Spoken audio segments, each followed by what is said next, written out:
Et voilà, donc en complément du premier thème sur la carte d'identité, les avantages et les inconvénients des SCI, un petit focus, il y aura un focus à peu près pour chaque vidéo, sur la question de savoir s'il faut créer une SCI par immeuble détenu.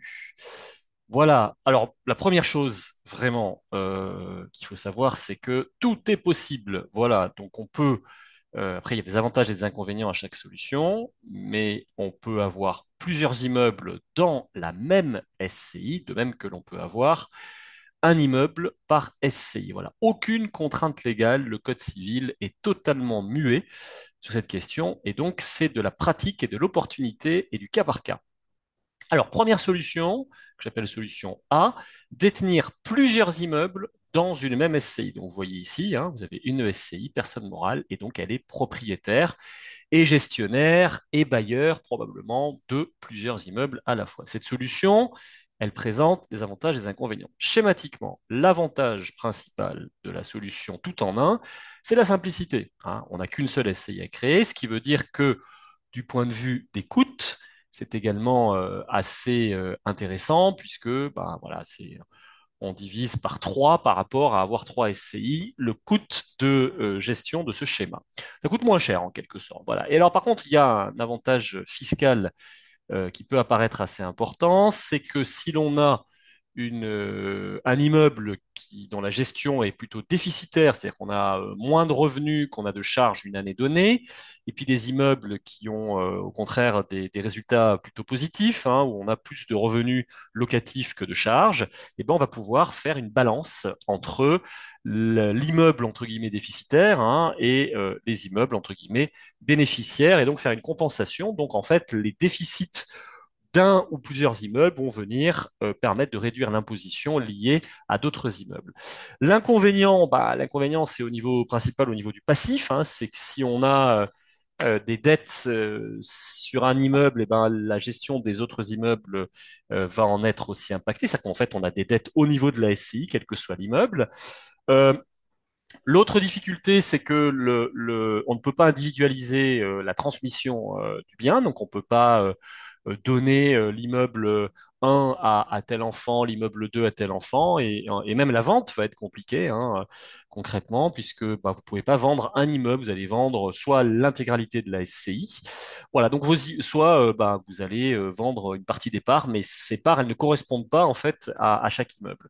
Donc c'est plus compliqué si vous voulez transmettre ou céder de manière individualisée. Et puis enfin, on y viendra, je vous l'ai annoncé, on aura une vidéo assez longue hein, sur le régime fiscal des SCI. Bah là, vous êtes obligé, ce régime fiscal, donc c'est soit l'IR, soit l'IS. Hein. Par principe, c'est l'IR, mais on a une option pour l'IS. Bah, ici, vous allez être obligé d'opter pour un régime fiscal unique pour l'ensemble des immeubles, sachant que certains immeubles seraient peut-être plus, on va dire, adaptés à l'IR, d'autres à l'IS, et de toute façon, vous allez devoir prendre une option unique pour votre SCI, puisque l'option, elle se prend au niveau de la personne morale. Voilà, solution B, je crée une société par immeuble, donc je vais avoir 3 SCI dans mon cas. Les avantages et les inconvénients sont inversés, hein. L'avantage, c'est que vous allez cloisonner au niveau du passif, hein, c'est-à-dire que le passif d'un immeuble ne va pas avoir d'incidence sur les actifs et la gestion de l'autre immeuble. L'avantage, c'est qu'au moment de la transmission, j'ai mis à titre gratuit, mais c'est également la vente, hein, la transmission à titre onéreux, ben, vous allez pouvoir transmettre, vous voyez ici, voilà, cette première SCI va pouvoir donner son immeuble, alors que l'autre SCI va conserver son immeuble, la SCI 3 va pouvoir vendre son immeuble, voilà, tout est simplifié, et puis on va pouvoir spécialiser fiscalement chacune des SCI en fonction de ses caractéristiques, donc certaines vont pouvoir rester à l'IR, d'autres basculer à l'IS.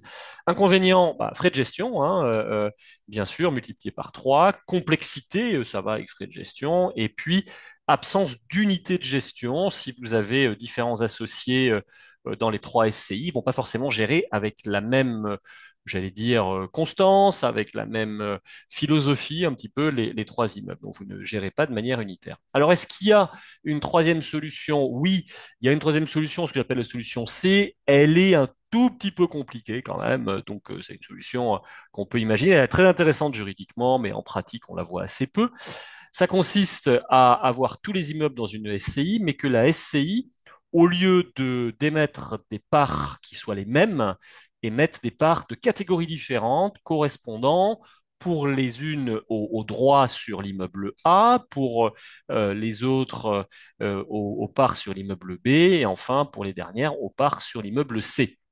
Voilà, c'est une solution plutôt innovante qui consiste à créer des parts dans la SC unique, des parts de catégories différentes qui vont représenter des droits sur un immeuble et pas sur l'autre. Par exemple, si vous êtes titulaire des parts de catégorie A, eh ben, ça vous donnera les bénéfices, par exemple, de l'immeuble A et non pas de l'immeuble B. Voilà, donc ça peut présenter des avantages, mais c'est quand même une solution qui est très compliquée, qui demande à ce que l'on ait un professionnel qui rédige les statuts de manière très précise et c'est compliqué de trouver ce genre de personnes. Voilà. Donc il faut avoir un intérêt très particulier, mais juridiquement, la création de parts de catégories différentes est assez intéressante. Voilà, c'est terminé pour ce focus. On se retrouve bientôt.